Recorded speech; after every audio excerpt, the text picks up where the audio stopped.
কোষ্ঠ Bihari Avenue আমরা সবাই। এবারে তাদের টিম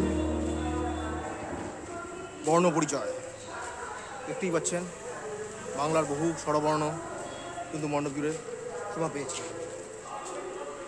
এই দেখুন এভাবে কিন্তু শোভা পেয়েছে এবং দূরে কিন্তু বড় বড় রুল অর্থাৎ পেন্সিলের পরিস্থিতি কিন্তু আমরা দেখতে পাচ্ছি, যেখানে দেবী সুবিধা হয়েছে। দেখুন কত বড় বড় রুল মণ্ডপ জুড়ে এবং মাঝে দেবী অধিষ্ঠাত্রী হয়েছে। এই দেখুন এরকমভাবে রুল দিয়ে কিন্তু সজ্জিত হয়েছে মণ্ডপটা, পেন্সিল দিয়েই মণ্ডপ তৈরি করা হয়েছে এবং সেই সহজ পাঠের রবীন্দ্রনাথ ঠাকুরের যে বই, সেই বইয়েরই কিন্তু অংশ মণ্ডপের দুদিক বরাবর ফুটিয়ে তোলা হয়েছে। এরকমভাবে কিন্তু ফুটিয়ে তোলা হয়েছে এবং মাঝে দেবী অধিষ্ঠাত্রী হয়েছে সহজ পাঠের আসরে।